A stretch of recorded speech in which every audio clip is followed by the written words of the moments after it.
Have you ever walked into a room and felt like you didn't belong, as if the very air around you was pushing you out? The laughter, the conversations, the actions of those around you seemed alien, almost like you were standing in a foreign land. You wanted to join in, to feel included, but something deep inside you pulled back, holding you at a distance. It's an unsettling feeling, isn't it? But here's the truth. It's not just a coincidence. That sense of not fitting in is far more meaningful than you realize. It's a divine signal, a calling that sets you apart. As C.S. Lewis wisely said, fitting in is about assessing a situation and becoming who you need to be accepted. Belonging, on the other hand, doesn't require us to change who we are. It requires us to be who we are. The discomfort you feel when trying to conform is proof that you are not meant to blend in with the world. The Bible speaks directly to this in 2 Corinthians 6:17. Therefore come out from them and be separate, says the Lord. Touch no unclean thing, and I will receive you. This is not a burden, but a blessing. That feeling of being out of place is evidence of your spiritual calling to be different, to be distinct, and to remain in alignment with God's will. Think of a moment when you traveled to a foreign land, surrounded by unfamiliar customs, languages, and beliefs. Remember the unease, the sense of alienation, the struggle to adjust to their ways. No matter how much you tried to mimic their culture, learning their language, dressing like them, or eating their food, it was clear you were a foreigner. That's exactly how the Bible describes your place in this world as a believer. You are not of this world. John 15:19 captures this perfectly. If you belonged to the world, it would love you as its own. As it is, you do not belong to the world, but I have chosen you out of the world. That is why the world hates you. When you feel awkward or uncomfortable in certain settings, or around people engaging in behaviors that clash with your convictions, it's a clear sign of your spiritual distinction. You are not designed to fit into the world's mold because your identity is rooted in something far greater, God's eternal kingdom. The world offers fleeting pleasures and shifting values that often contradict the unchanging truths of God. Activities that seem harmless or enjoyable to others may stir a sense of unease in you, not because you are judgmental, but because your spirit is aligned with something purer, something higher. It's like trying to force a lizard to coil like a serpent. It's unnatural, and it was never meant to be. The Bible's call to come out and be separate is not about isolation, but about preservation, preserving the purity of your relationship with God. As C.S. Lewis profoundly stated, I believe in Christianity as I believe that the sun has risen, not only because I see it, but because by it I see everything else. This perspective gives clarity to why you feel out of place in a world that doesn't share your values. Through the lens of your faith, you can see what others might overlook. You are set apart, not because you are better, but because you are chosen. And with that calling comes the responsibility to live differently, not to conform, but to transform the world around you by reflecting God's light. The next time you feel the sting of not fitting in, remember, you weren't meant to. That tension is a reminder of your purpose, a divine affirmation that you belong to something far greater than the temporary systems of this world. Embrace it, because it's in your distinction that God's glory shines brightest. Attempting to fit in with the world can only result in self-inflicted pain. You are not of the world, and trying to conform to it will always feel wrong. Have you ever gone to a playground with your child and tried to fit into their games? It's hard because those games weren't designed for you.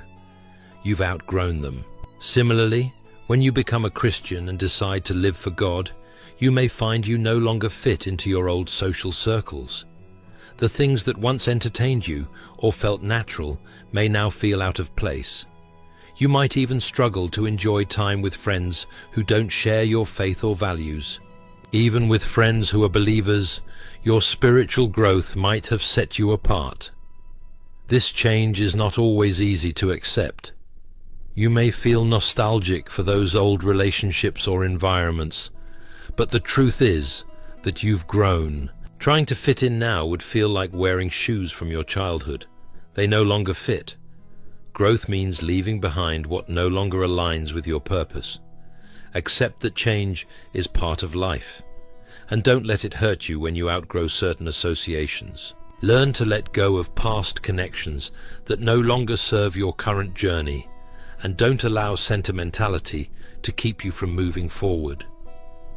The Bible reminds us in Philippians 3:13-14 to forget what is behind and strain toward what is ahead, pressing on toward the goal to win the prize for which God has called us heavenward in Christ Jesus. Many people derive their identity from their jobs, titles, appearances, or achievements, adopting the labels the world assigns to them. They define their worth by the standards of society, chasing recognition, wealth, or approval from others. As a Christian, however, your identity is distinct. God has called you his child, and your identity is found in him. You are not defined by the world's labels, but by God's purpose for your life. This unique identity sets you apart, making it challenging to fit in with those who rely on societal standards for their self-worth. Your pursuits, driven by faith and purpose, will naturally differ from theirs. While others may chase after fleeting pleasures or worldly success, your focus is on eternal treasures and fulfilling God's will for your life. As C.S. Lewis reminds us, there are far, far better things ahead than any we leave behind.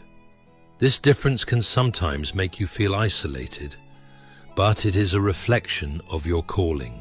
When you try to live according to God's will, you'll notice that certain environments, habits, or relationships no longer feel compatible with who you are becoming. You'll feel an inner pull toward what aligns with your faith and values. This may mean distancing yourself from people or situations that hinder your growth, even if it feels difficult. Don't resist this process of separation. Instead, trust that God is leading you to where you truly belong. You don't have to fit in everywhere. Your belonging is in Christ, and that is more than enough. Some people use external factors such as clothing, designer bags, houses, and cars to gauge their worth. They spend their time and resources trying to acquire these things so the world will see them as successful. It's important to question whether you want to conform to these standards when the Bible encourages you to lay up treasures in heaven, where neither thieves nor moths can destroy them. In the Sermon on the Mount, Jesus taught that people often worry about what they'll eat and drink, much like those who don't know him. He pointed out that if you worry about the same things and seek after the same pursuits as those who don't know him, how are you any different? He emphasizes the importance of seeking first the kingdom of God and his righteousness. If your pursuit is centered on the kingdom, you won't be chasing after the same things as those seeking fame, wealth, titles, and other worldly desires. By not seeking the same things, you naturally won't be heading in the same direction. This may result in being labeled as boring, weird, or overly religious. But those names don't define you. Your true identity is in Christ, and he determines your worth. Therefore, there's no need to try to fit into an identity outside of what Christ has called you to be. C.S. Lewis beautifully articulated, "The Christian does not think God will love us because we are good, but that God will make us good because he loves us." Holding on to your identity in Christ means you won't conform to worldly standards and identities. You don't fit everywhere because your life is to please God, not others. The Bible teaches that whatever you do, whether in words or deeds, should be done for the glory of God. Galatians 1:10 poses a crucial question. Am I now trying to win the approval of human beings or of God? Or am I trying to please people? If I was still trying to please people, I would not be a servant of Christ. When your primary aim is to please people, your focus shifts away from God, and your life may not fulfill its intended purpose of pleasing Him. But when you are living to please God, you won't fit in everywhere. That's why you don't fit in with people who see nothing wrong in cheating others, talking down on people, or doing wrong things. You won't fit into the circle of those who are self-centered or people-pleasers. God will be at the core of your life, and your ultimate desire will be to please Him. Because God sets the bar so high, your daily life will be so busy pursuing Him that you won't have the time or energy to fit in everywhere. Beloved, confidently continue your pursuit of God, and don't try to lower the standard to accommodate others. That's not where you're supposed to be. God called Abraham out of his father's house and kindred because He needed him to be elsewhere to fulfill his destiny. If Abraham had stayed back, he wouldn't have fit into the people's way of life. Even though he was born there, he would have felt out of place. Similarly, God may call you out of your country, family, or environment.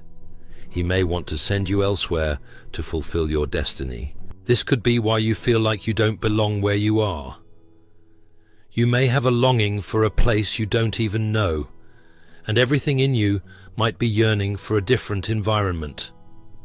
This explains why you disconnect from your present surroundings, and no matter how hard you try to adapt, you still feel awkward and out of place. You need to take note of these moments when you feel out of place and spend time praying with God about your feelings. Seek clarity on what God wants you to do and where He wants you to go. When you're clear about His direction, move according to His instructions. Trusting in God's guidance will lead you to the place where you can fulfill your destiny. Another reason you may feel like you don't fit in anywhere is that you might be trying to fit in with the wrong people. Some individuals share your values, beliefs, and faith and can connect with you on a deeper level. These people feel like home to you, where you can be as vulnerable as possible. They are your tribe. Attempting to form the same soul connection with others outside your tribe may only strain you. It can lead to pressure to change yourself just to gain acceptance. If you constantly need to present a perfect facade, suppress your true emotions, or can't express yourself authentically to belong, it's a sign that you might not belong there. Instead of trying to fit in with the wrong tribe, prayerfully seek out and connect with your true tribe. When you find those who uplift you, encourage your faith, and align with your God-given purpose, you'll realize that you were never meant to fit in everywhere, just with those God has prepared for you. As C.S. Lewis wisely noted, friendship is born at that moment when one person says to another, "What tea? You too? I thought I was the only one." These people will accept you for who you are, allowing you to be genuine and find a sense of belonging without compromising your identity. The fundamental reason why you can't fit in anywhere is because you aren't meant to. You are not part of the world or saved to fit in, so it's simply not within your nature to do so. The devil has deceived many into believing that fitting in is crucial. Consequently, people often go to great lengths to conform wherever they find themselves. Have you ever noticed why it's relatively easy to uphold the truth and stand for your beliefs when you are with like-minded individuals? However, it becomes increasingly challenging to maintain that lifestyle when you are around people outside your belief system. Feeling awkward for speaking softly, dressing modestly, waiting your turn, or handling public properties with care results from internalizing the lie that fitting in is your primary purpose on earth. God didn't save you for you to fit in. He saved you to bring you out and set you apart from worldly standards and expectations. Embracing this truth will free you from the pressure to conform and allow you to live in alignment with God's purpose for your life. So no matter how hard you try, you can't and won't fit in. Instead of trying to fit in, embrace your differences and uniqueness and deploy them positively to propagate the gospel of Christ. There's nothing wrong with dressing up, trying to look cool, smelling nice, having well-made hair, and wearing the right pants. However, if you are doing that solely to fit in and make people accept you or not recognize you as a Christian, then you are missing the point. God desires to make a statement with your life, to make you as different as possible, so that through the beauty of your life, others will be inspired to serve Him. He explicitly stated, "I will make a difference between those who serve me and those who serve me not." He made the Israelites distinct to the point that people from other nations wanted to emulate them. He even instructed them not to intermarry with the people of the land. That's how much He desired them to be distinct from others. The fact that you are not meant to fit in doesn't imply that you shouldn't have friends, neighbors, classmates, and colleagues. God wants you to be a light, so you will naturally engage with people. However, this should not come at the expense of your soul. You shouldn't have to constantly suppress your true self, compromise your principles, or break God's heart just to fit into a group or gain acceptance from your peers. God doesn't desire you to be a loner, but He also doesn't want you to associate with the wrong crowd. You are made to stand out, not to fit in. Stand out for God and represent Him wherever you go. The Bible emphasizes that friendship with the world is enmity with God, stating that a friend of the world becomes an enemy of God. The question then arises, would you rather be a friend of the world or a friend of God? During His earthly ministry, Jesus didn't attempt to fit in with the scribes and Pharisees for them to accept Him. He stood firm in His beliefs and fearlessly preached the truth. The fear of being labeled a weirdo, the fear of being ostracized, and the fear of being mocked or criticized often lead people to compromise the truth.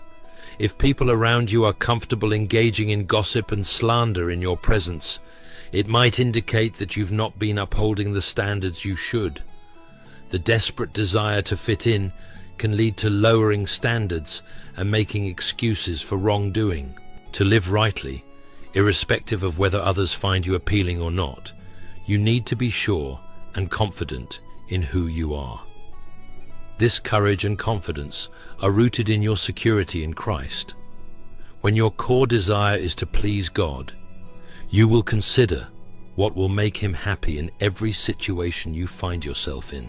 This commitment to living aligned with God's standards provides a foundation for unwavering courage and confidence. It's time for you to decide to embrace your uniqueness in Christ. Settle in your heart that you won't fit in everywhere, and not everyone will like you, and that's okay. As long as God looks down and smiles at you for making Him proud, that should be all that matters to you.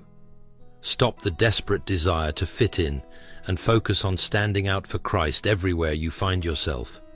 Let us pray. Heavenly Father, I come humbly before you today, seeking your mercy for all the times I compromised who I am to fit into places where I never truly belonged. Forgive me for the moments when I allowed fear to overshadow my faith, for the times I failed to stand firm in what you called me to do. Lord, I ask for your help to break free from the need to conform. I no longer want to waste my energy crafting a false image of myself just to gain acceptance. Instead, I choose to focus on growing into the person you created me to be, living according to your standards and your truth. Grant me the courage to embrace my uniqueness, even if it means being labeled boring or different. Let my heart be steadfast, always focused on what you think of me and whether my life is pleasing in your eyes. Teach me to find contentment in the incredible truth that you have accepted me, chosen me, and called me your own. Help me to stop seeking the fleeting approval of the world and instead rest in the unshakable joy of knowing that I am yours. Father, give me the strength to reject the lies of the enemy, lies I've believed for far too long. I declare that I am defined not by what the world says about me, but by what your word says. Help me to live free from the fear of others' opinions, to stand firm in truth, and to live without compromise. Empower me to boldly declare my faith and values, even in the face of rejection or backlash. Fill me with the grace to rise above the temptation to blend in and the courage to break away from the wrong associations I have tried to fit into. Father, I pray for the strength to reintroduce myself to the world as the person you made me to be, unapologetically authentic and true to my identity in Christ. Let my focus always remain on pleasing you in all I do, in every relationship, and in every decision I make. I surrender every part of my life to your will, committing to never sideline or push you away. You are the Lord of my life, and I devote my existence to glorifying you. Just as you led Abraham from his homeland to the place you had prepared for him, lead me to where you want me to be. Order my steps, guide my path, and position me where I can fulfill the purpose you have for my life. Help me to make the most of the time you have given me on this earth, always walking in alignment with your perfect plan. Thank you, Father, for your faithfulness, for hearing me when I call, and for answering my prayers. You are my refuge and my strength, and I give you all the praise and glory. In Jesus' mighty name I pray. Amen. Imagine standing on the battlefield, outnumbered, unarmed, and surrounded by enemies who seem stronger, louder, and determined to see you fall. Every instinct tells you to fight back, to defend yourself, to take justice into your own hands. But then a voice cuts through the chaos. Be still. The Lord will fight for you. How often do we find ourselves in battles we were never meant to fight? How many times have we exhausted ourselves trying to fix things, to prove our innocence, to make things right on our own? Yet, Scripture reminds us that the greatest victories are not won by our strength, but by surrendering to the one who fights for us. Today, let's explore what it truly means to trust in God's justice and let Him fight our battles. We often live under the illusion of control, believing that our strength, wisdom, and effort determine the outcome of every situation we face. This mindset is ingrained in us from an early age. Work harder, plan better, fight smarter, and you will win. The world applauds those who take matters into their own hands, those who refuse to back down, and those who fight their battles with sheer determination. But when we look at Scripture, we find a very different truth. The battles that truly matter are not won by human effort, but by divine intervention. The moment we acknowledge this is the moment we begin to experience the power of letting God fight for us. When trouble comes, our first instinct is to react. We strategize, we defend ourselves, we seek justice by our own means. It is our nature to want control, to grasp at solutions that make sense to us. But what we often forget is that our perspective is limited. We see only a fraction of the picture, a small piece of the vast tapestry God is weaving. Our emotions cloud our judgment, our biases distort our understanding, and our impatience pushes us to act when the best course of action may be to wait. God, however, is not bound by time, emotion, or limitation. He sees the full picture from beginning to end, and He knows the best way forward, even when it makes no sense to us. Consider the story of King Jehoshaphat in 2 Chronicles 20. When Judah was faced with a vast army coming against them, Jehoshaphat did not rally his troops or plan a brilliant military strategy. Instead, he prayed, saying, "We do not know what to do, but our eyes are on you. But our eyes are on you, are sitting here in the kingdom." And practicing compassion for himself and his faith were insufficient for the battle ahead. And what did God tell him? "Do not be afraid or discouraged because of this vast army, for the battle is not yours, but God's." 2 Chronicles 20:15. The people of Judah were told to take their positions, stand firm, and watch the salvation of the Lord. And as they obeyed, they saw their enemies turn against each other, utterly defeated, without Judah having to lift a single sword. This is a picture of what it means to let God fight our battles. It is not passivity, nor is it laziness. It is an active trust in God's power over our own. It is recognizing that our strength is weak, our wisdom is flawed, and our ability to bring true justice is incomplete. It is surrendering the illusion of control and placing our full confidence in God's perfect will. But this is not easy. Our flesh resists surrender. We want results now. We want to see justice immediately. We want to feel victorious in the moment. Yet God calls us to something greater, to trust in His justice, even when we do not see it immediately unfolding. This trust requires humility. It requires the admission that we do not know best. It requires the discipline to stay silent when we want to argue, to remain still when we want to act, to release our burdens to God instead of carrying them ourselves, and most importantly, it requires faith, the kind of faith that believes God is working even when all evidence suggests otherwise. Look at the life of David. He had every reason to take matters into his own hands when Saul was hunting him unjustly. Twice David had the opportunity to kill Saul and seize the throne that was rightfully his. His men even encouraged him to do so, saying that God had delivered Saul into his hands. But David refused. He chose to let God fight his battle, knowing that it was not his place to seek justice for himself. Saul fell by his own doing, and David was elevated in God's perfect timing. If David had taken control, he would have been no different from Saul. But because he trusted God's justice, he became a man after God's own heart. The same is true for us.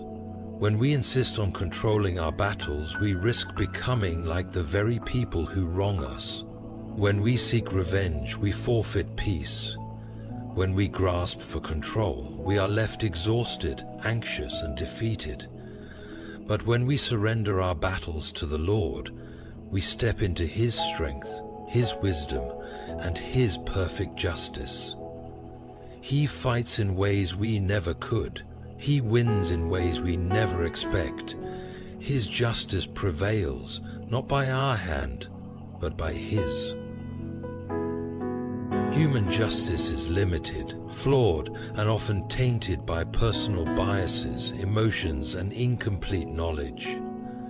We like to believe we understand what is fair and right, but our sense of justice is shaped by our experiences, our pain, and our own definitions of good and evil. What seems just to one person may seem cruel to another.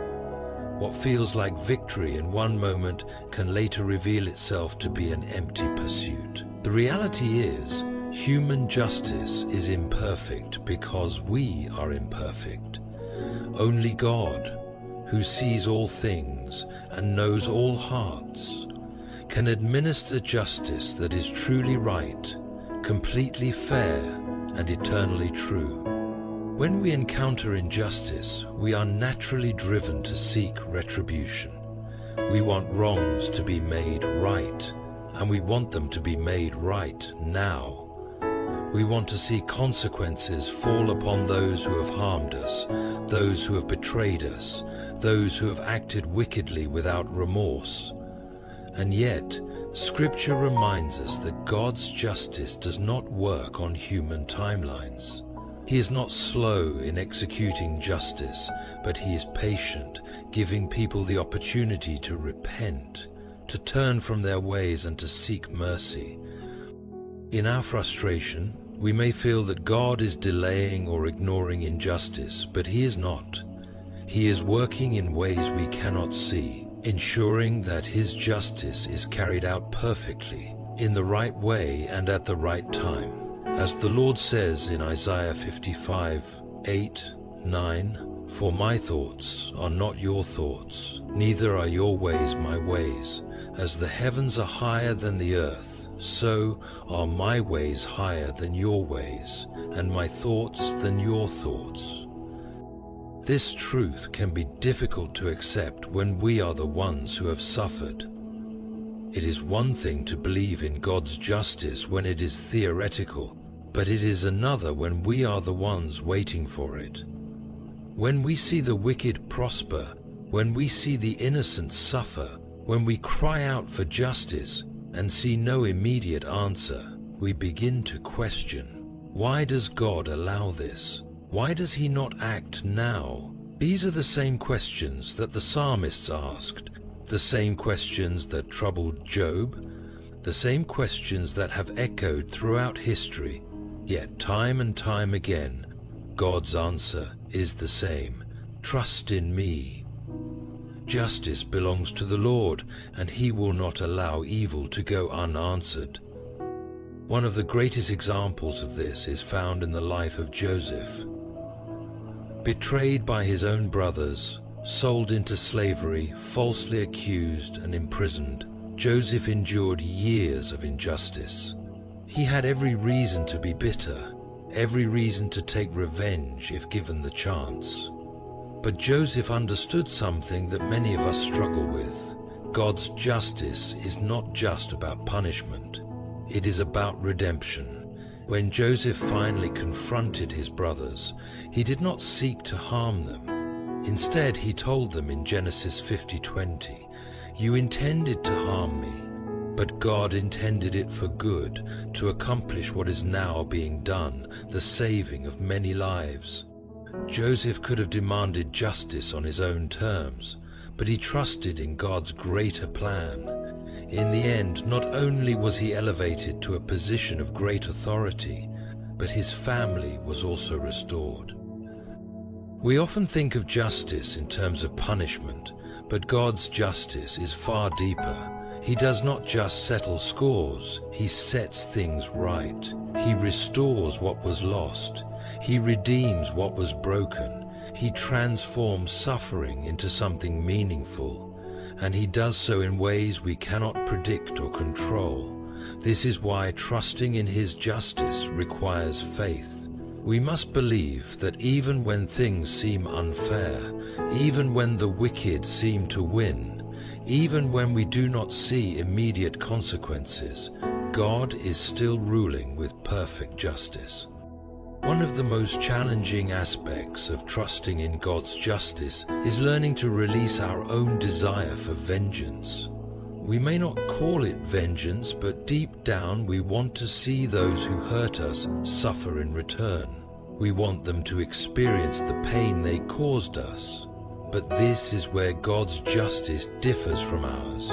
He calls us to surrender our desire for payback and trust him instead. Romans 12:19 reminds us, "Do not take revenge, my dear friends, but leave room for God's wrath. For it is written, 'It is mine to avenge, I will repay,' says the Lord." This does not mean that evil will go unpunished. It means that justice belongs to God, not us. It means trusting that he will handle things far better than we ever could. God's justice is not just about righting wrongs in the present, it is about his eternal plan. Some justice happens in this life, but the full weight of God's justice will be revealed in eternity. On the final day, every wrong will be made right, every hidden sin will be exposed, and every act of righteousness will be rewarded. For those who have trusted in Christ, mercy will triumph, for their sins have been paid for at the cross. But for those who persist in wickedness, rejecting God's grace, there will be a final reckoning. This is why we must not despair when we do not see immediate justice. God's justice is not delayed. It is unfolding according to His perfect wisdom. The desire for vengeance is deeply ingrained in human nature. When we are wronged, our hearts cry out for justice, and often that justice takes the form of wanting to see those who hurt us suffer in return. It feels like a way to restore balance, to make things right. We convince ourselves that if we do not act, if we do not respond, then evil will win, and we will remain victims. But the truth is, the pursuit of personal vengeance is a dangerous path, one that does not lead to peace, but rather to bitterness, destruction, and distance from God. One of the greatest deceptions in life is believing that we can take justice into our own hands and achieve the same results that God would. Human vengeance is almost always rooted in emotion, in pain, in pride, and in a limited understanding of the full picture. When we are hurt, we see only our pain. When we are betrayed, we see only the actions of the one who wronged us. But God sees everything. Every motivation, every weakness, every unseen factor that led to the moment of offense. He does not judge from a place of wounded pride, but from a place of perfect justice. And because of that, He commands us to step back, to trust Him, and to refuse the temptation to seek revenge. Scripture is filled with warnings about the dangers of vengeance. Romans 12:19 tells us, "Do not take revenge, my dear friends, but leave room for God's wrath. For it is written, 'It is mine to avenge, I will repay, says the Lord.'" This is not a suggestion, it is a command. When we take vengeance into our own hands, we are stepping into a role that does not belong to us.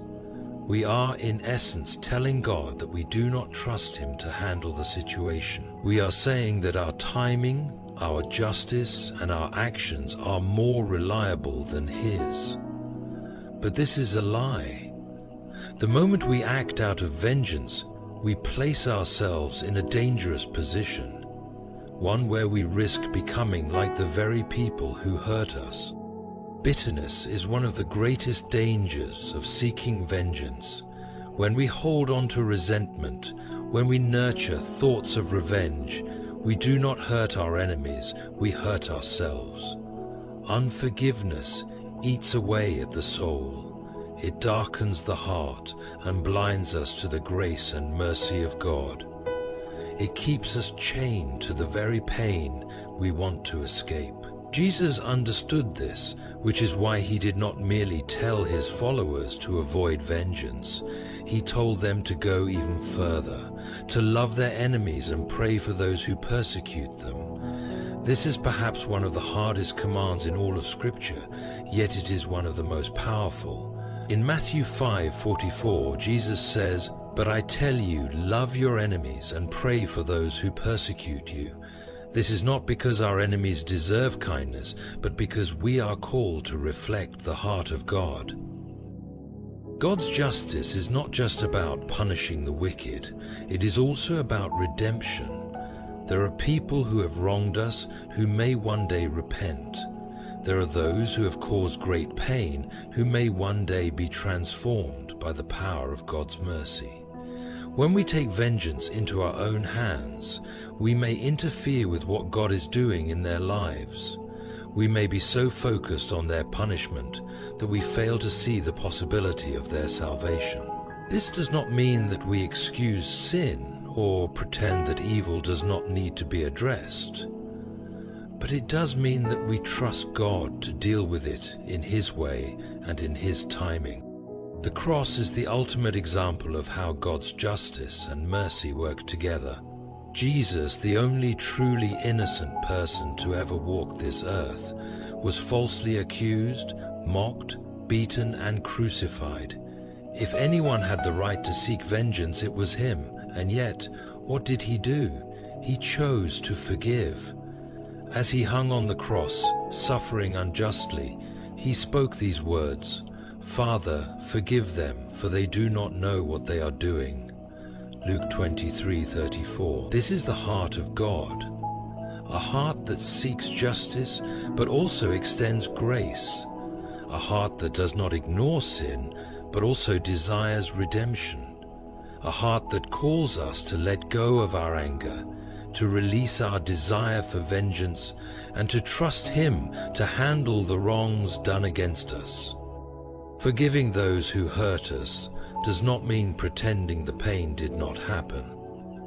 It does not mean allowing ourselves to be mistreated again. It does not mean that justice will not come. But it does mean surrendering our need for revenge and believing that God will do what is right. It means choosing peace over bitterness, mercy over hatred, and faith over control. And in the end, it means finding freedom, not just from our enemies, but from the prison of unforgiveness itself. The Bible assures us repeatedly that God is actively working on behalf of His people, even when we do not see it. One of the greatest struggles in life is believing that God is fighting for us when we feel overwhelmed, abandoned, or under attack. Our human nature craves immediate results, clear answers, and visible signs of victory. When we do not see these things, we are tempted to believe that God is distant, uninterested, or slow to act. But Scripture reminds us that He is never absent. He is always at work, and His justice is unfolding, even when we cannot perceive it. One of the most powerful examples of this truth is found in Exodus 14:14, which says, "The Lord will fight for you. You need only to be still." These words were spoken to the Israelites as they stood trapped between the Red Sea and Pharaoh's advancing army. From a human perspective, their situation was hopeless. They had no weapons, no means of escape, and no logical reason to believe they would survive. Fear gripped their hearts, and they cried out, accusing Moses of leading them to their deaths. But what they could not see was that God had already prepared their deliverance. He had already determined their victory before the battle even began. This is how God works. He is never surprised by the battles we face. He is not reacting to events as they unfold. He is orchestrating them according to His divine plan. He does not operate on human timelines, nor does He work in ways that always make sense to us. But He is always in control. When the Israelites stood before the Red Sea, God did not need their strength or their strategies. He needed their trust. He needed them to stand still and watch Him do what only He could do. And when the time was right, He made a way where there was none, parting the sea and leading them safely to the other side. Trusting in God's unseen work is not easy. When we face injustice, betrayal, suffering, or conflict, we often feel the need to take matters into our own hands. We want to fight, defend ourselves, and ensure that justice is done immediately. The idea of waiting on God feels passive, almost irresponsible. But true faith is not passive. It is the strongest, most active stance we can take. Waiting on God does not mean doing nothing. It means praying, trusting, and walking in obedience, even when we do not see the outcome. It means resisting the urge to manipulate situations, to force justice, or to seek revenge. It means believing that God's timing and His methods are far better than ours. King Hezekiah provides another example of what it means to trust in God's unseen work. In 2 Kings 19, Jerusalem was under threat from the powerful Assyrian army. King Sennacherib had sent a message mocking God and threatening to destroy the city. From a human standpoint, there was no hope. The Assyrians had already conquered many nations, and Jerusalem was next in line.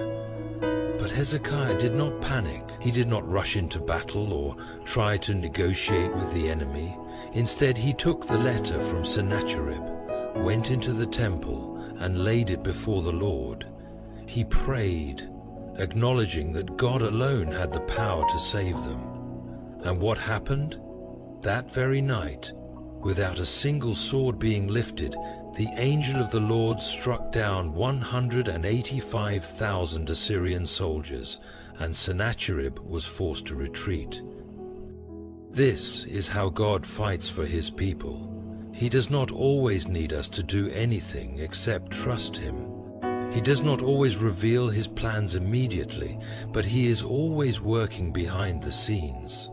Sometimes he fights by changing hearts. Sometimes he fights by removing obstacles we never even knew were there. He allows the battle to continue for a time so that we grow in faith and dependence on him. But he is never inactive. He is never unaware. Isaiah 40:31 reminds us, "But those who hope in the Lord will renew their strength. They will soar on wings like eagles. They will run and not grow weary. They will walk and not be faint." The strength we need does not come from fighting in our own power, but from placing our hope fully in God. When we try to fight on our own, we become exhausted, anxious, and discouraged. But when we trust in God's unseen work, we are renewed. We are lifted above our circumstances, carried by his strength rather than our own. There will be times when we do not see immediate answers. There will be battles that feel unending. But God's word assures us that he is always working, always fighting for his people, and always bringing his justice in his perfect way. His ways are higher than ours, and his victories are greater than anything we could achieve on our own. Patience is one of the most difficult virtues to cultivate, especially when we are waiting for God's justice to be revealed. In a world that demands immediate results, where we expect quick resolutions and instant answers, waiting on the Lord can feel unbearable. When we have been wronged, when evil seems to prosper, when the wicked appear to escape consequences, our hearts cry out for swift justice. We want to see wrongs righted now, not later. Throughout Scripture, God calls his people to wait on him, to trust in his perfect timing, and to believe that he will act when the time is right. One of the greatest struggles we face as believers is accepting that God's timeline is not the same as ours. We assume that if justice does not come quickly, it may never come at all. But God is not bound by our schedules or expectations. He operates on an eternal scale, seeing the end from the beginning. He is not slow in bringing justice, but he is patient, ensuring that everything happens according to his perfect plan. 2 Peter 3:9 reminds us of this truth. The Lord is not slow in keeping his promise, as some understand slowness. Instead, he is patient with you, not wanting anyone to perish, but everyone to come to repentance. This verse reveals a deep truth about God's justice.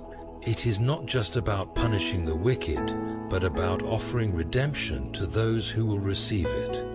Sometimes the delay we perceive in God's justice is actually his mercy at work. We may wonder why God does not immediately bring down judgment on evildoers, but we forget that if he had done the same to us before we repented, we too would have been lost. Every day that justice is delayed is another opportunity for people to turn to God, to seek forgiveness, and to find redemption in Christ. Consider the story of King David. He was anointed as the future king of Israel, while Saul was still on the throne. Saul, in his jealousy, spent years hunting David, attempting to kill him, even though David had done nothing wrong. David had multiple opportunities to take Saul's life, to seize the throne that was rightfully his, and to end his suffering. But he refused. He chose to wait on God's timing, rather than take justice into his own hands. In 1 Samuel 24:12, David tells Saul, "May the Lord judge between you and me, and may the Lord avenge the wrongs you have done to me, but my hand will not touch you." David understood that even though he had suffered unjustly, even though he had every reason to retaliate, justice was not his to execute. It belonged to God. He chose to trust in God's timing, even when it meant enduring hardship. And in the end, God was faithful. Saul's reign came to an end in God's way and at God's appointed time, and David took the throne not by force, but by divine appointment. Patience in waiting for God's justice is not passive, it is an active trust in His wisdom.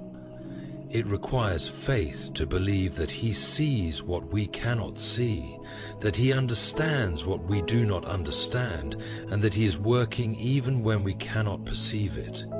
It also requires surrender, the willingness to lay down our own desire for control and to accept that God's ways are higher than ours.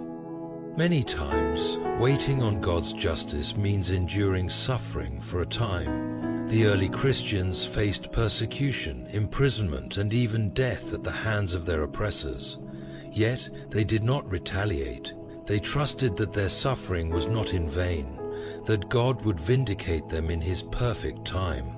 The book of Revelation assures us that one day all things will be made right, that every injustice will be absolute and eternal. But until that day comes, we are called to wait with faith, to trust with endurance, and to live with the confidence that God is faithful to His promises. Isaiah 30:18 gives us this assurance, "Yet the Lord longs to be gracious to you.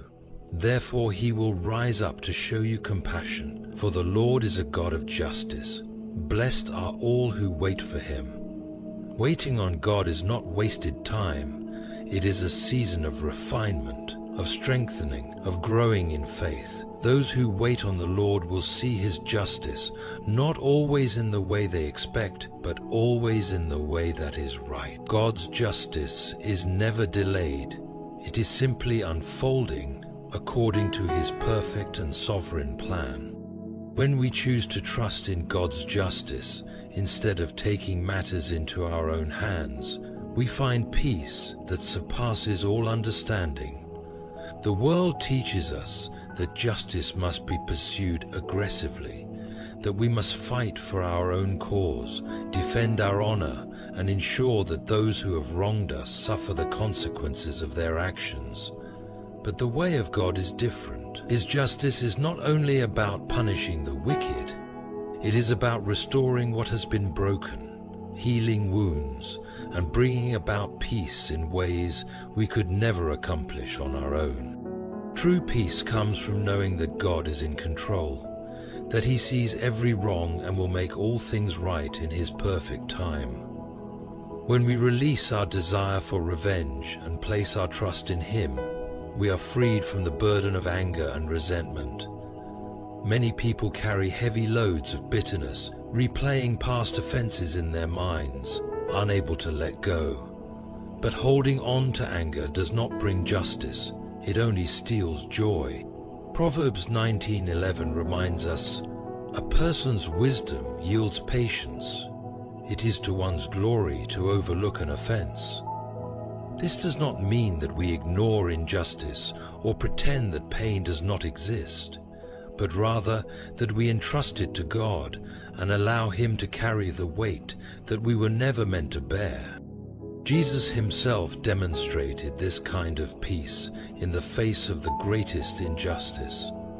Betrayed by a close friend, falsely accused, beaten, mocked, and nailed to a cross, He had every reason to call down judgment on those who wronged him. He had the power to destroy his enemies in an instant, to make them feel the full weight of their evil. And yet, he did not. Instead, he prayed, "Father, forgive them, for they do not know what they are doing." Luke 23:34. This is the ultimate example of trusting in God's justice. Jesus knew that the Father saw everything, that he would bring justice in his perfect way, and that his suffering had a greater purpose. When we follow Jesus' example, we find peace, not just in the absence of conflict, but in the presence of God's assurance that he is working all things together for good. It does not mean that we will never experience pain, but it means that our pain is not meaningless. Every injustice we endure, every wrong done against us, is seen by God, and if we trust him, he will bring beauty from our suffering. There are times when God's justice is not revealed immediately. We may never see, in this lifetime, the full extent of how he deals with those who do evil, but our peace does not depend on seeing justice with our own eyes. It depends on knowing that God is faithful to his promises.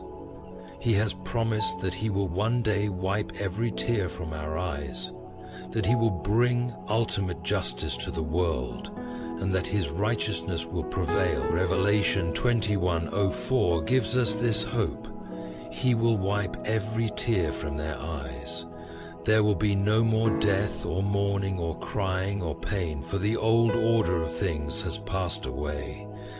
This is the final victory, the assurance that no injustice will be left unresolved, that no suffering will be forgotten. Living in the peace of God's justice changes how we respond to those who hurt us. Instead of seeking revenge, we pray for our enemies. Instead of holding on to anger, we release it. Instead of living in fear of injustice, we walk in confidence, knowing that the one who judges perfectly is on our side. This is not weakness, it is the greatest strength. It takes far more courage to trust in God's justice than to act on our own. It takes faith to believe that his way is better than ours. When we truly understand God's justice, we do not have to fight every battle. We do not have to live consumed by thoughts of how to make things right on our own. We can rest, knowing that he sees, he knows, and he will act. And in that rest, we find peace. The peace that only comes from surrendering to the perfect justice of God. The call to trust in God's justice and let him fight our battles is not an easy one, but it is the only path to true peace, freedom, and victory. When we take justice into our own hands, we step outside of God's will, burden ourselves with bitterness, and risk becoming like those who wronged us. But when we surrender our battles to God, we place them in the hands of the one who sees all, knows all, and judges with perfect righteousness. God's justice is never delayed, nor is it incomplete. He is always at work, even when we cannot see it. His ways are higher than ours. His timing is perfect, and his ultimate plan is not only to punish the wicked, but to redeem, restore, and bring about a justice that is eternal. This does not mean we will not face suffering, nor does it mean we will always see justice unfold in the way we expect, but it does mean that we can trust him completely, knowing that he will set all things right in his perfect time. As we wait on God, we are called to walk in faith, to resist the temptation for vengeance, to pray for our enemies, and to rest in the knowledge that he is in control. The peace we long for is not found in seeing our enemies fall. It is found in surrendering to God, knowing that he will make all things right. Our job is not to fight in our own strength. but to stand firm in faith, letting God be our defender. And in doing so, we will find the victory that only He can bring. Beloved, hear this prophetic warning straight from the heart of Scripture. There are 7 types of people whom God cautions us not to help. You might wonder, isn't it always good to help everyone? But if you have ever poured your time, energy, and tears into someone who only drained you or manipulated you, then you already understand the danger. Sometimes we help and help, only to discover the individual had no real intention of changing in the first place. The Bible does not tell us to be unloving. Rather, it calls us to be wise and discerning about whom we invest in. We must learn that if we are not careful, we cross a thin line between blessing someone and enabling their destructive ways. Not everyone is willing to be healed. Some want to stay in their brokenness so that they can keep depending on you instead of God. This is why Scripture reveals certain people we should avoid helping. It is not a command to hate them, but a call to be obedient and to exercise good judgment. Otherwise, we end up worn out, manipulated, or even deceived by those who have no intention of growing or turning toward righteousness. Proverbs 4:7 states, "Wisdom is the principal thing. Therefore get wisdom, and in all your getting, get understanding." This powerful verse reminds us that our compassion must be led by divine wisdom, not by fleeting emotions or guilt. Too many believers feel shame when they say no, thinking that helping is always the right thing to do. But what if offering help to the wrong person stands against God's will for you and for them? Some people do not want real help. They simply want someone to carry their responsibilities so they can remain unchanged. They want your time, your money, your strength, but they do not want your counsel or correction. Even our Lord Jesus knew when to draw the line. He walked away at times, and he warned us not to cast pearls before swine. Matthew 7:6. He recognized that there are moments when people have no desire to receive truth or be transformed. He did not allow himself to be controlled or pressured by anyone's agenda. If the Son of God had boundaries, then we need them too. With this in mind, let us explore 7 types of people the Bible cautions us against aiding unless they show genuine repentance and a willingness to change. Number 1, the lazy and idle. Listen closely and open your spiritual ears. There is a clear difference between helping someone who is struggling due to genuine hardship and enabling someone who refuses to exert any effort. The Scriptures are uncompromising about laziness. Proverbs 10:4 says, "Lazy hands make for poverty, but diligent hands bring wealth." Laziness is not just a character flaw. It is a deliberate decision to avoid responsibility and effort. If a person continually refuses to find work, to be productive, or to shoulder their obligations, their poverty may not be an attack of the enemy. It may be the natural result of sowing nothing and therefore reaping nothing.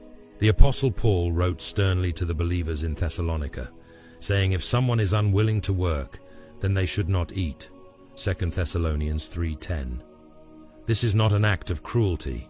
It is a principle that God himself set into motion. We all reap what we sow. When we keep stepping in to rescue a chronically lazy person, we interrupt God's method of correction. We block the consequences that might finally prompt them to change. Some people confuse kindness with enabling. Helping a lazy person by giving them money or resources they have not earned does not bless them. It encourages them to persist in idleness. When you bail them out of crisis after crisis, you rob them of the lesson they desperately need to learn, which is that diligence and responsibility are part of God's plan for our prosperity. Jesus himself taught the parable of the talents, Matthew 25 verses 14 to 30. One servant buried his talent because he was fearful and lazy, refusing to invest what the master had given him. When the master returned, he did not pat this servant on the back and say, "It's okay, you tried." Instead, he condemned him for being wicked and lazy and took away what little he had. The lesson is clear. Those who refuse to move forward may eventually forfeit even the small blessings they possess. We must discern between those who cannot work due to true limitations and those who simply will not work. Proverbs 6 verses 9 to 11 warns the sluggard that poverty will overtake them like a thief if they choose constant sleep and idleness. Some of you are weighed down by people who refuse to plow their own fields while you keep delivering food to them. That is a heavy burden God never intended you to carry. Ask yourself, are you helping someone who truly wants to change, or are you draining yourself on behalf of someone firmly committed to inactivity? Boundaries can be a form of love. Jesus did not chase after the rich young ruler when he turned away. Mark 10 verses 17 to 22. Sometimes the most compassionate thing we can do is allow the lazy person to feel the natural consequences of their choices, so they awaken and turn to God for genuine help. If you are wondering how to tell whether someone is lazy or simply going through a rough season, look at their patterns. Do they make constant excuses about why they cannot work, yet somehow always have time for entertainment? Do they pass up good opportunities again and again, wasting resources without care? Do they only call you when they are in a crisis and show no interest in preventive action? That is a sign of laziness, not temporary trouble. And if you have been the lazy one, let today be the day you repent. God offers grace to the humble, but he resists the proud. Begin to stir yourself to action, knowing that as you step out to work with diligence, God will bless the effort of your hands. Number 2, the ungrateful. There is a certain kind of person who accepts your sacrifice, your time, your gifts, and then acts like they always deserved it. Ungratefulness is not a trivial bad habit. It is a serious heart issue. We see an example in Luke 17 verses 11 to 19, where Jesus healed 10 lepers, but only one returned to say, "Thank you." Jesus was struck by the lack of gratitude and asked, "Were not all 10 cleansed? Where are the other 9? This same question resonates today. Where are the people who received so much, yet never once paused to acknowledge the giver? Where are those who benefited from your prayers, your help, your guidance, but never thought to say thank you? Gratitude reflects humility. It admits that I needed help and you gave it. Ungratefulness, on the other hand, reveals entitlement and selfishness. The Apostle Paul, in 2 Timothy 3:2, warns us that in the last days, people will become lovers of themselves, lovers of money, and ungrateful. To be ungrateful is to ignore or belittle the kindness shown to you. If you continue pouring your efforts into an ungrateful person, you will find there is no end to their demands. It is like trying to fill a bottomless pit. No matter what you do, it is never enough. The more you give, the more they expect. They might even complain that you did not give more or give sooner. Proverbs 17:13 warns that evil will never depart from the house of someone who repays good with evil. Some do more than forget to say thanks. They turn around and treat you poorly, badmouth you, or vanish from your life as soon as they get what they wanted. If you feel exhausted from continually trying to please ungrateful individuals, take note. God has not called you to be a doormat. He has not commanded you to let people abuse your kindness. Jesus did serve and lay down his life for us, but even he addressed ungrateful attitudes. Understand that gratitude is a powerful key that opens doors for more blessings. In John 6:11, when Jesus fed the multitude, he first gave thanks. 1 Thessalonians 5:18 tells us to give thanks in all circumstances. Gratitude attracts more favor, but ingratitude shuts the door on blessings. Some people remain stuck simply because they never pause to acknowledge the blessings they already have. When you see ungratefulness in someone you are helping, when they act as though you owe them, or they become demanding or insulting, do not be afraid to step back. Let them learn what it means to appreciate the goodness they have. Let them discover that whatever is not cherished is often lost. You are not obligated to keep sowing seeds where there is no return of gratefulness.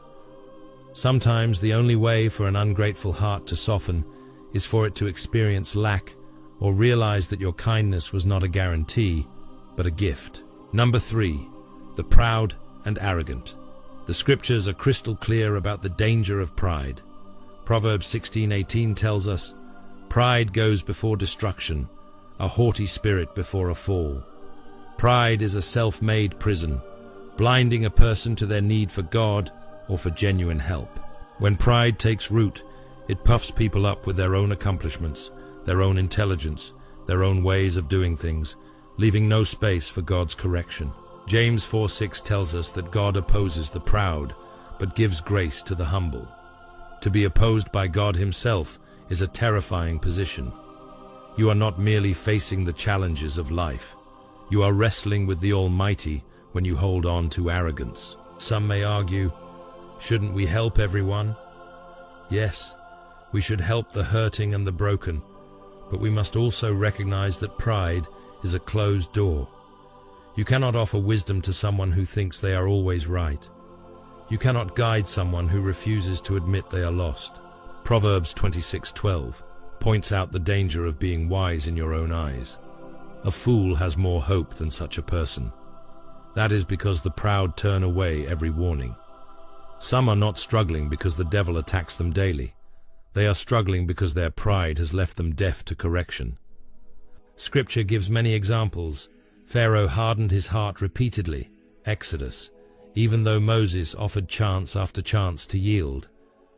King Nebuchadnezzar declared in Daniel 4:30, "Is this not the great Babylon I have built?"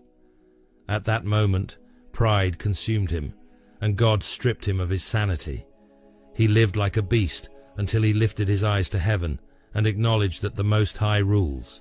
If you keep trying to rescue a proud person, you will soon be worn out. They will not appreciate your help, nor will they heed your counsel. Pride is a fortress they build around themselves, and they will not let you in.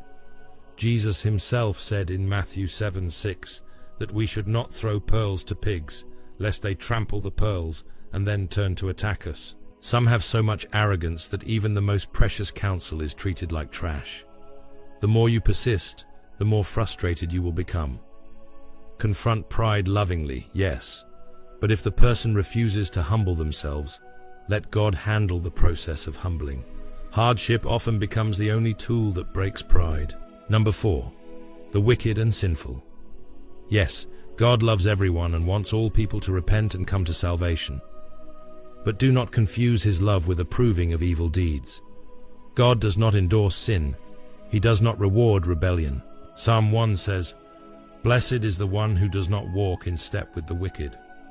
If you want to live in the blessing of God, you must separate yourself from those who are determined to keep on sinning without remorse. We have all sinned and need God's grace.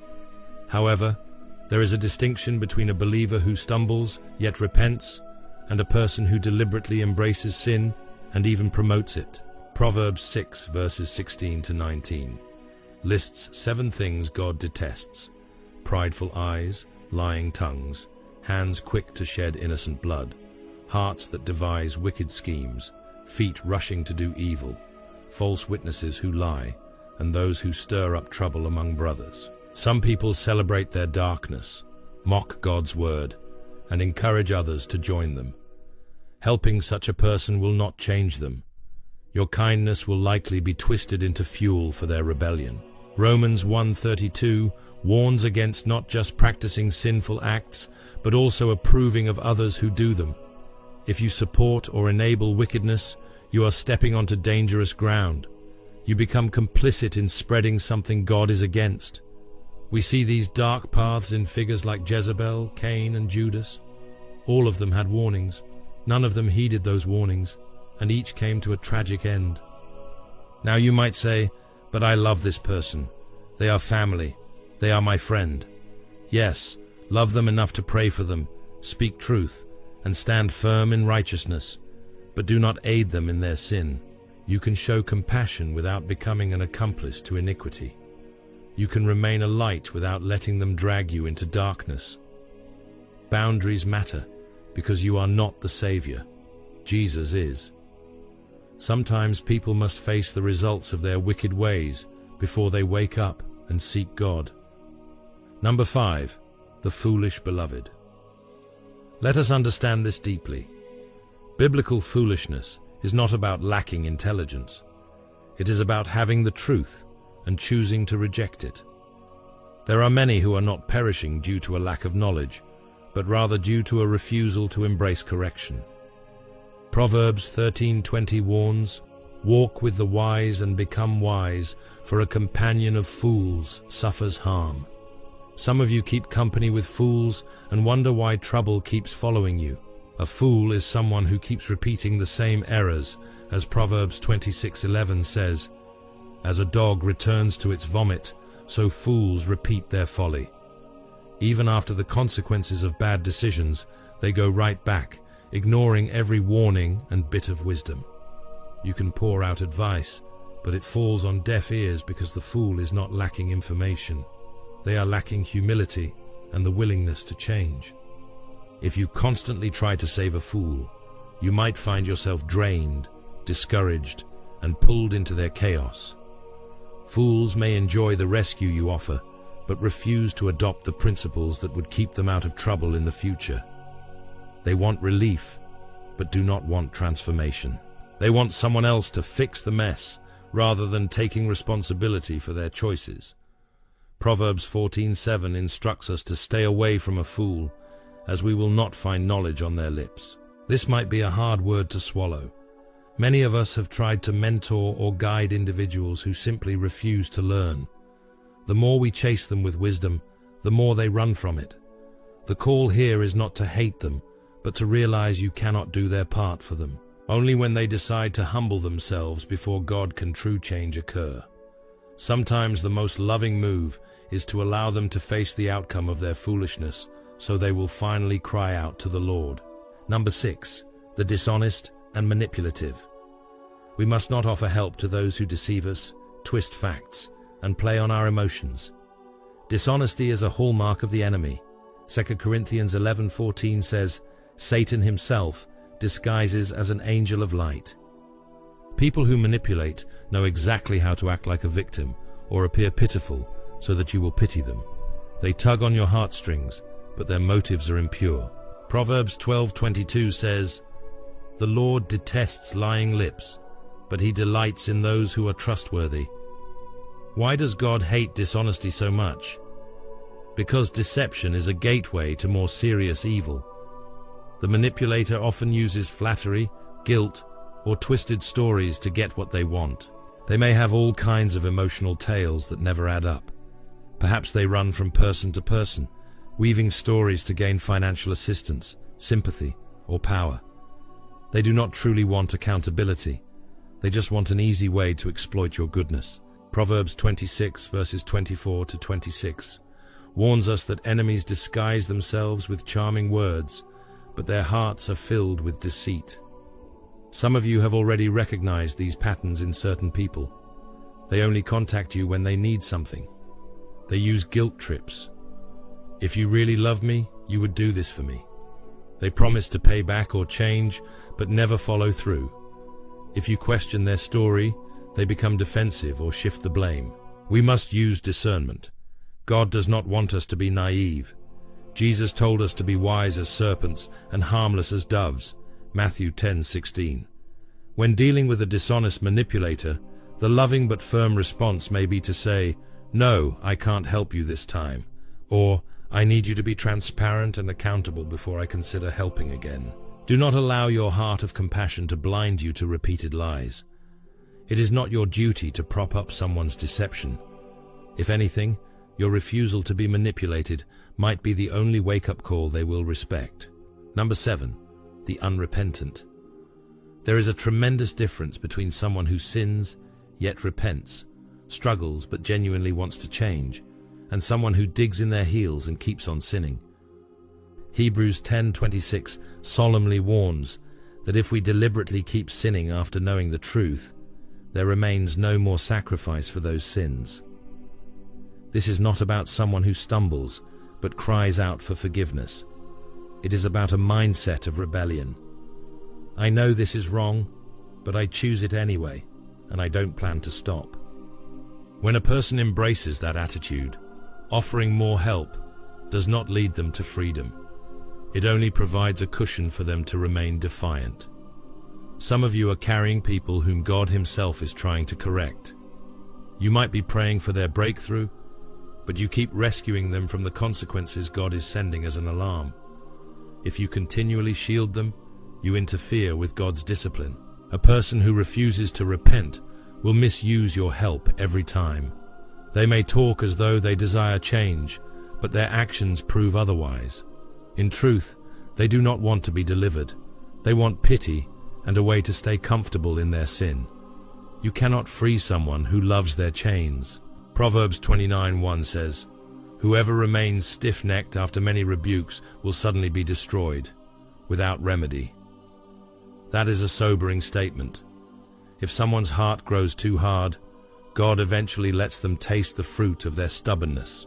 We see this in the parable of the prodigal son, Luke 15 verses 11 to 32. The father did not chase the son across the land, begging him to come home. He did not send money packages to bail him out. He let him go, and only after the son had spent all he had and was feeding pigs did he realize his condition and repent. Some people will never repent until they hit rock bottom. Sometimes the most loving thing we can do is allow them to face their own emptiness so that they finally turn to God, who alone can save them. What then should we do? If we identify these 7 types of people, the lazy, the ungrateful, the proud, the wicked, the foolish, the dishonest, and the unrepentant, how do we respond? Do we just turn our backs altogether? Scripture instructs us to pray. James 5:16 says that the prayer of a righteous person is powerful and effective. Pray for their hearts to soften. Pray for them to see the error of their ways. Pray that God will send circumstances or people to bring them to repentance. We should also speak truth when given the opportunity, but do not force it down their throats. Jesus never coerced anyone. He simply declared what was right. You can share biblical counsel, but if they reject it, you are free from guilt. Set boundaries to protect your own emotional, financial, and spiritual health. If they are truly wicked or manipulative, refuse to join them in their sin. If they are lazy, do not keep funding their inactivity. If they are proud, confront them with love, but let God handle their humbling if they refuse to listen. Too many believers believe they have failed if they are unable to save a person. But remember, you are not the Savior. Jesus is. You cannot transform a hardened heart. You cannot create repentance in someone else's spirit. You can only plant seeds of truth and allow God's Holy Spirit to water them. If you realize you have been enabling someone whom God is calling to accountability, remember that letting go can be an act of love. Sometimes stepping back is exactly what allows them to feel the consequences of their choices and finally realize they need the Lord's help. And if you recognize that you are one of these 7 types, lazy, ungrateful, proud, wicked, foolish, dishonest, or unrepentant, today is the day to come before God in humility. He is gracious to forgive if we truly turn from sin and seek His face. My dear brothers and sisters, I challenge you right now to pause and ask the Lord for discernment. Who in your life are you pouring into? Is it good soil, where the seed of your time, energy, and love can grow and bear fruit for God's kingdom? Or have you been sowing into shallow, thorny ground, investing in people who drain you and refuse to change? We must reflect on whether our generosity is truly led by the Holy Spirit or merely driven by our desire to be nice. God is a God of order, wisdom, and purpose. When you sow into the right people, those who appreciate your gift, those who show signs of growth, those who repent when they fall, you will see a harvest of righteousness. But if you keep attempting to rescue those who reject God's truth, you may find yourself burned out, discouraged, and robbed of the energy you could have used for those who are genuinely open. This is not a license to become harsh or bitter. We always remain open to forgive, ready to receive a repentant heart. But we must guard our resources, our time, money, energy, and emotional bandwidth. Ask God each day, am I helping the right people? Am I enabling a destructive cycle? Or am I truly being a channel of your love and wisdom? Trust that when you practice biblical discernment, the Holy Spirit will guide your steps. Remember that Jesus, though all merciful, also turned away from places where there was no faith or openness. Finally, if this word has challenged or blessed you, share it so others may learn these vital biblical principles. The Word of God is meant to guide us, keep us from harm, and direct us in loving obedience. Let us stand together in the wisdom of Scripture. Let us draw firm boundaries where we must, and let us trust God to change the hearts that need changing. May the Lord bless you and keep you as you walk in His wisdom. Beloved, heed this call. Reflect on your relationships. Pray for discernment. And above all, remain sensitive to the Holy Spirit's leading, for He will show you when to offer help, when to speak truth, when to step back, and when to let God have His way in someone else's life. Remember, you are not alone in this journey. The same God who gives wisdom freely to those who ask, James 1:5, will guide you each step of the way. Let us hold fast to His word and continue to grow in understanding, faith, and obedience. May His grace empower you, and may you find peace and clarity as you walk in the discernment He provides. God bless you all.